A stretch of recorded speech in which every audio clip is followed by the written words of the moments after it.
Welcome to GC Cars. My name is Eric. And I'm Jesse. And this is the new 2024 Subaru Crosstrek.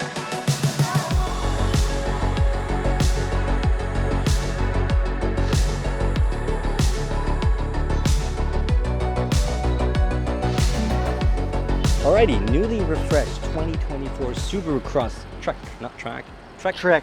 As unveiled at the 2023 Canadian International Auto Show. Shout out Canada and Toronto for this one. And today we're going to take a look at the exterior, interior, then we're going to drive, then we're going to compare it to the competition and see if this is worth the money that Subaru wants for it. And speaking of Subaru, first Subi on the channel. Yeah. So, welcome. Hi. What's the color called, Jesse? This is Blaze Orange something. Pretty much. Sun Blaze Pearl, which is what the sun's doing to us the today. Sun is blazing. It is like really hot. We literally have an ambulance standing right there. It's not for us, but it's probably good. It's on call. It's a good thing that it's here. I do like what they did with the Crosstrek. I mean, it's very Subaru-y, so it's kind of like this more rugged design, right? It's a bit more off-roady, which I generally like. It's not really a big departure from what they usually do. Exactly, but they have kind of just integrated this line a little bit better, a bit more sleeker headlights. What I love in one of the trims, you can get these like in yellow, so you can like yellow lights here. Not quite sure how I feel with this plastic, but like it's rugged, it's Subaru-ish. It fits in their design, right? It's very uniquely Subaru. Plenty of tire sidewall on wheels that are two-tone. I'm like really neutral about these wheels. Yeah. I'm like they're all right. The Crosstrek is kind of like this mix out of hatchback slash wagon slash crossover SUV, so it's like side profile is fairly unique. This is also kind of interesting where the trim just kind of comes out a little bit. And then lastly, the back. That's the only part where I think where it dates a little bit. Like the taillights are new, but some of them are still, these are not LEDs back here. Yeah, they could definitely do with LEDs. That would make it a lot better looking. But what I think is very cool is like all this clearance. They have so much ground clearance here.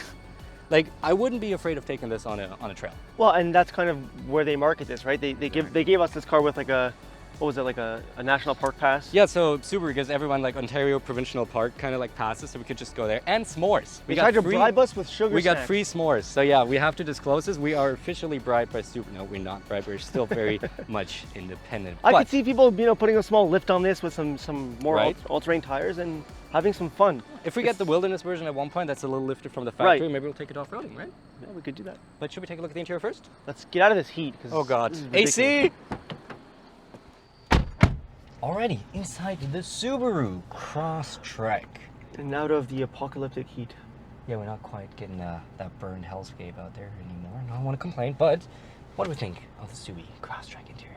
I mean, there's not a lot to really complain about here, right? We're getting into a Subaru, so we know we're not getting into we're not getting into an S-Class. Yes, exactly. So we have a lot of nice soft touch materials where we need them. Agreed. And then to be expected, we're mixing it with some hard plastics. Right. Which is to be expected, right? I call this like kind of no frills. 2.5 frills. 2.5 frills. 2.5 frills. But nice where it needs to be. Like these seats are very nice. I agree, yeah, and I think they went to a good extent of a distance that, you know what I mean to say, I messed that one up.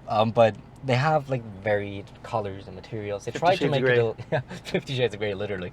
They tried to make it quite interesting. First of all, like you said, it's contrasting with the leathers everywhere. It's nice and soft. We have this faux carbon fiber, which actually looks fairly convincing. Like, I mean, I know it's not carbon fiber, but I've seen worse carbon fiber integrations than that. We have your very favorite material, piano black, which after 6,500 kilometers already scratched. Why do you guys keep using this material? I just don't understand the appeal.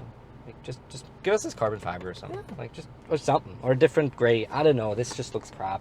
It's going to be greasy and all that. Otherwise, seat comfort is high. Very good. And they're nice. They're very nice. We also have this contrast stitching going along. Heated seats. Not ventilated. Not ventilation, but of course at this price point. I find them very comfy. There's good amount of support. They're electronic, but no memory seat. Yep. On the driver's side, passenger side is manual, no height adjustment, just like in the Hondas we've tested. But we do have this fancy new screen, our infotainment screen, which I am like 90% happy with. So first of all, it's kind of like 3 splits. So first of all, up top you have like your radio station or your weather, like, oh, it's a burning hellscape. Yeah, good to know.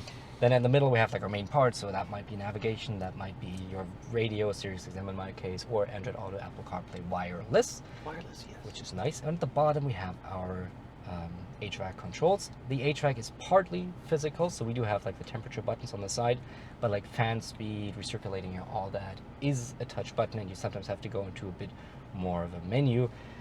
I'm okay with it. Like this morning, Yeah. I wanted to crank the AC as soon as I got in, but I had to wait a good minute for these buttons to react to what I'm doing. Otherwise, once you're driving, it works fairly well. It is a very clean integration, volume and tuning knob, which are the important parts. So honestly, I don't want to complain about it. I'm as fan of as little menus as possible, but yes, again, it's not bad. I don't mind a mix of buttons and touchscreen. It is a little cluttered looking. It is. Because you have so many buttons everywhere, but it kind of works out. We have analog gauges, which I feel like I haven't seen in a while. Everything's digital now, but we have 2 analog gauges and a screen in the middle. I like how the gauges look, and the screen gives you just that bit more information. It's pretty standard, like any car these days will pretty much have this or fully digital. And then we have the steering wheel where you have 2 smaller issues. I mean, personally for me, like the material is a little bit rough. I find myself, and not as grippy as I like, I find my hand slipping a bit. But for me, the biggest thing is these paddle shifters, which I feel like 99% of the people who buy this car are not going to use them. In a Crosstrek with a CVT, with a CVT you don't want to shift yourself, but it's like when I try to grip the steering wheel, I feel like this gets in the way.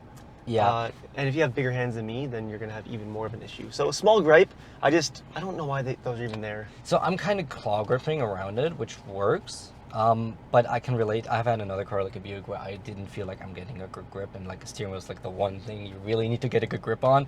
So I can see your frustration, especially like if you have the shifter, just make it through like the up down thing, and then if you're gonna compromise my grip, at least do it integrating a feature that I'm gonna use. Yeah, like we're gonna shift ourselves in the CVT. That's just my gripe with that. But yeah, other than that, I'm up front. I'm pretty happy. We got some storage. We got what? Yeah. We got wireless. Sure, I didn't mention. We got a wireless charger. We got wireless Android Auto CarPlay. USB-A, USB-C with an aux port. Interesting. Don't really know why you'd use that, but hey. Oh, and what I didn't mention is we have these. I always give Nissan crap for this, so I got to give you guys crap for this too. These very old school '90s like heated seats button.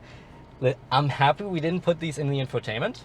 So I probably shouldn't complain too much here. True. Otherwise, they're going to put them in the infotainment. But like, these look funny. These look very funny, especially if we had like. What was it? The Mercedes where you had the issue with the seats being hard, the heated seats being hard to find and initiate. Was it the EQE? I don't. It might have been. I don't remember, but yeah. For all its fault, it probably was the EQ. Yeah. But yeah, we also have a sunscreen. We need sunscreen today. He needs sunscreen on his legs. Yeah, we have a sun roof. It's a roof. A sunroof. And a big center console. Moving back to the back. What do you think?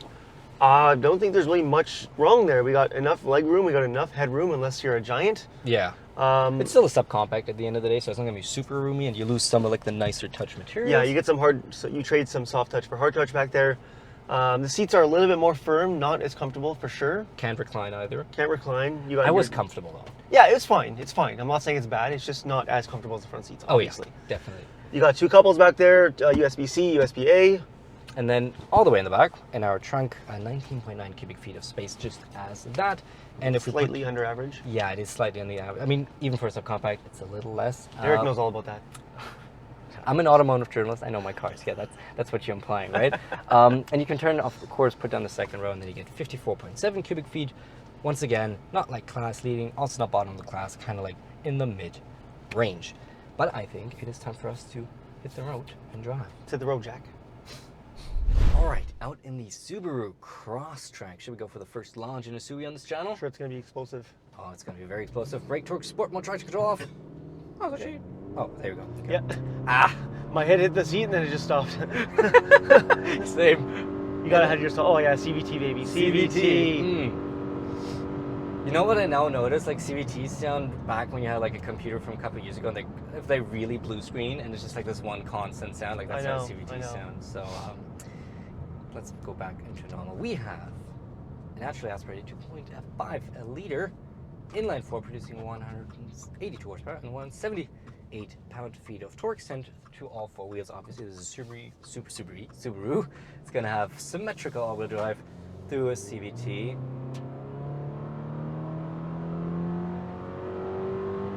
Like, it's not fat, but honestly, I hate CVT though. I hate CVTs too. And wait. You can shift.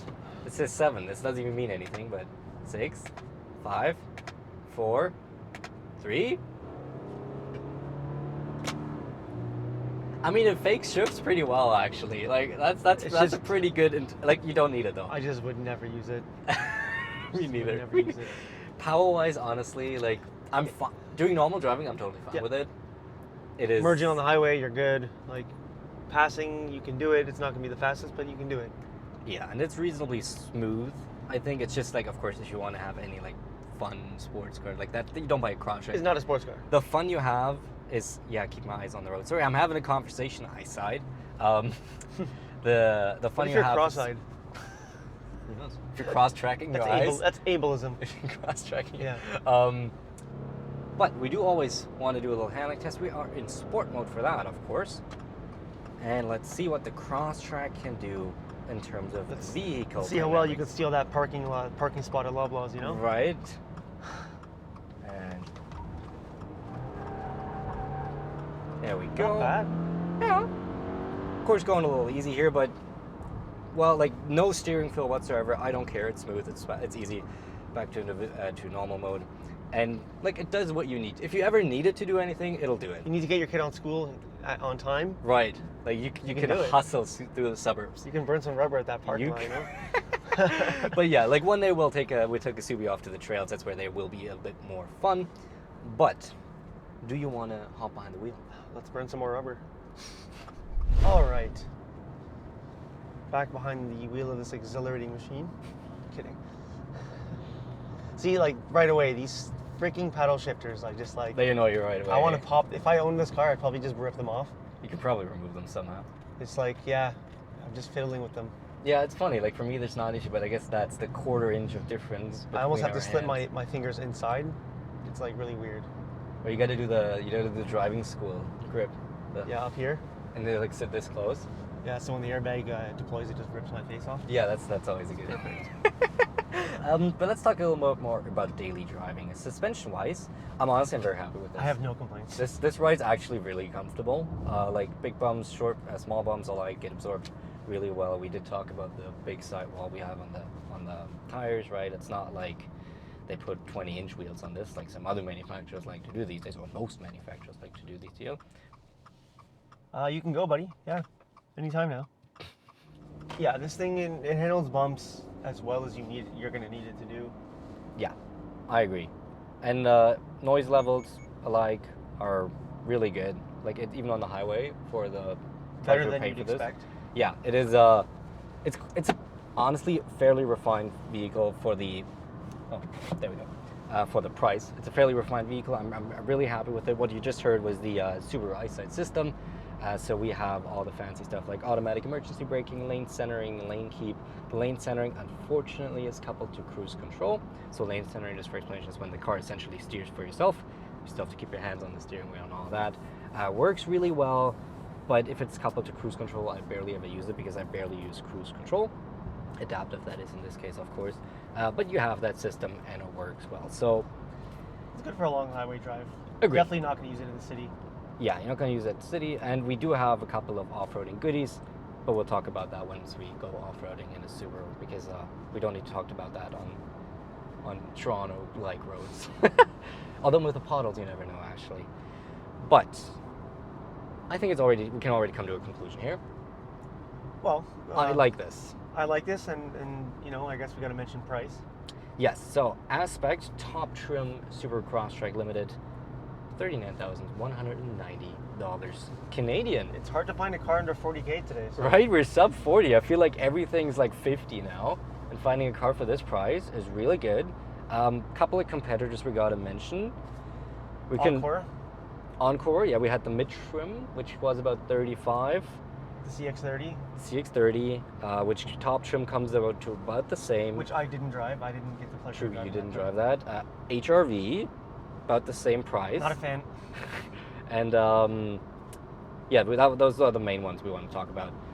So personally, of that lot, I think the best one's probably, I haven't driven it, but I'm going to go out on a limb and say the best one's the CX-30. For the most part, but that's where I would say. But it's probably the most expensive one. It's the same price. Okay. But you have about 50% less space, I think, in the trunk, or like with the second row down. Or you have a lot less space in the CX-30, and if we're already talking about subcompacts, how much further are you willing to really reduce that amount of like usability you have in the car? It's a matter of what matters to you, right? Exactly. It'll be nicer. It'll be faster. It'll be more refined. but I really like the CX-30. But if you even like occasionally think of loading your car up, then the CX-30 might not be that as good of a family car as a Crosstrek could be. So assuming you need the space, let's say it's between the Encore and this, then. Yes, and I think the HRV. Yeah, we can ignore. We can confidently ignore the HRV. That was not a good car. It was not a good car, and it was overpriced, and it was super fuel like inefficient, and it was slow. It died on us. It died on us in the middle of winter. Yeah, like fault for that one is still out, but no other car did it ever like that. So let's say like that. Which leaves the Encore, and the Encore is like we liked it for the most part. The engine was not as good as this. This is the better engine, more power, more efficient, but also a little less space than this. So honestly, out of all those, I think my favorite subcompact so far I've tested is the Crosstrek. It's just kind of like, it's not the most exciting, it's not the nicest, but it has the best package and value. It has a very good value. There's absolutely nothing to... It's like the first car this year we tested, we weren't like, man, this is really expensive. It feels like it. I think there was one or two other cars that we thought were good values. I think we thought the Encore was a good value. True, the Encore was a decent value because it was mid-trim at 35, and actually the BMW X1 was a good value. That was the best value actually I've seen this year. But everything else was just terrible value. Yeah. Like, value does not exist in this car market anymore, for the most part. We'll see how much the other Subis It's like going to Valley Village now, everything's expensive. Right? But yeah, so, conclusion, very good job, Subaru. We both like it very much, and... fuel mileage remains to be seen. Yeah, it's like always hard for us to say, but... It's probably going to be around 10. Yeah, probably around 10 combined for us, so not super efficient, but it's okay. And you can probably get it lower because I have a lot of city traffic and congestion in that. So if they would take out the CVT, it'd be such a better... I just like it so much more. So, yeah, fun fact, there used to be a manual for this, for probably the lower trims, and it took that away. I mean, that's not really a car you want in a manual, fair enough. Not really. But I don't mind the CVT, and in daily driving, I don't really notice it. Like, honestly, I understand why there's so many Crosstreks on the road, because it's just really good. And with that, thank you so much for watching. If you guys enjoyed this video, as always, like, subscribe, hit the bell, all that fun stuff that everyone tells you to do, because we're going to drop a new video every single week. And we'll see you there. See you guys. Bye.